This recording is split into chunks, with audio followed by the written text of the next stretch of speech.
This is Jamie Drummond for Good Food Revolution. I am here in the heart of Barolo in Piemonte with none other than Achille Boroli. How are you today, Achille? I'm fine, thank you, Jamie. Thanks very much to come here. Now, 7 years ago? How many years ago? Yeah. It wasn't that long ago. But one of my very, very first audio podcasts was with you. And I always promised I would come and see you in Barolo, and here we are. Yes, I remember it was a great day, and we did a quickly interview in Toronto. It was very nice. Now, for those people who are not familiar with your wines, please tell us a little bit about what you and your family do here in Barolo. Yes, thank you. We make wine, we produce wine from 1997, before my family was involved in publishing, and then my father decided to invest in the wine business. We have two different estates, one in Alba and one in Castiglionfalletto, in the middle of Barolo area. And that's where we are right now. Where we are now, at La Brunella estate. We produce the classic wine from the Piedmont, from the Langhe, so Dolcetto, Nebbiolo, Barbera, Arneis, Moscato, and of course Barolo. 4 kinds of Barolo, one regular Barolo that is a blend of different vineyard here, and 2 single vineyard, Cru of first category, Villero and Ceretto that is just in front of us. Just take a little peek from here.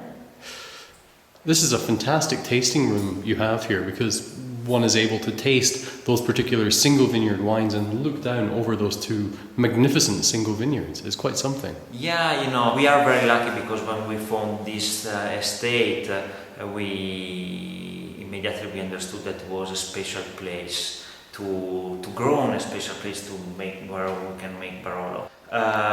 We are in the middle of Barolo Valley, and we can walk in Villero, and my brother, that is an architect, decided to design this building, this cellar, thinking about the people that can come here and enjoy tasting in the bottle and look at the new wine that will come from the nature, from the vineyard.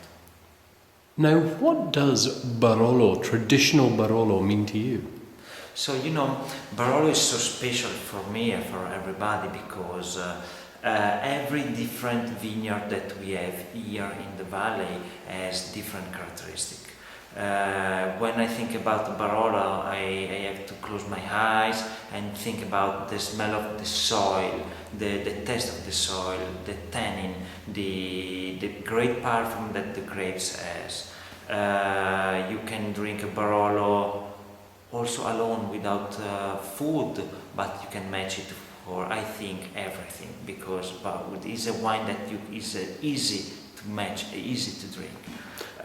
There's a common thought, and many people think this, that one cannot drink a Barolo until it's over 10 years old. What are your thoughts on that? Yeah, that's right. This some people thought that, some others say that if you want to drink a Barolo now, you have to open one day before. I think if the Barolo if the wine is well done, you can open it after 3 years and drink it immediately.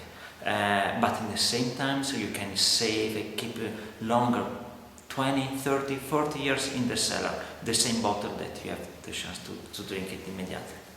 And when you're drinking Barolo at home, what do you normally have it alongside when it comes to food? You know, usually we have Barolo with cheese. In Piedmont we have a lot of kind of cheese. I can say that every different valley produces a different cheese. So with cheese, with red meat, we have a great Fassona meat that is a kind of cow, and so also with lamb, with cinghiale, with hunting, with a lot of different food. It's quite a versatile wine, much like Pinot Noir, and quite often it's compared to Pinot Noir. Do you see any similarities, any correlations between those 2 grape varietals? Yes, of course. We say that Barolo is the small Burgundy.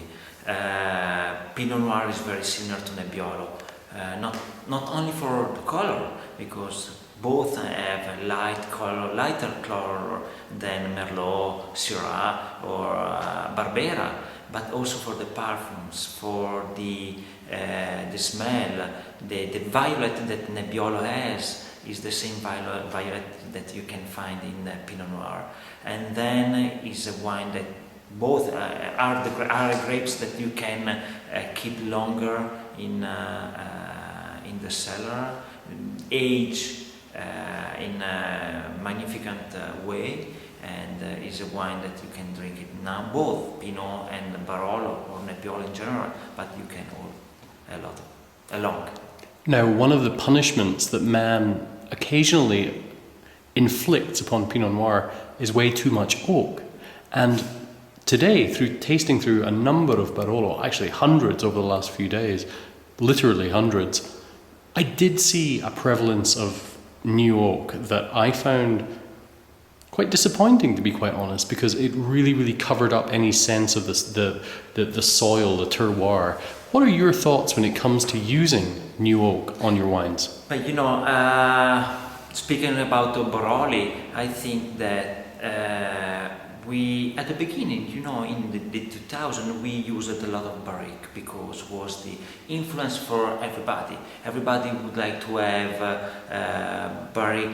barricato wine. Everybody want to have heavy wine.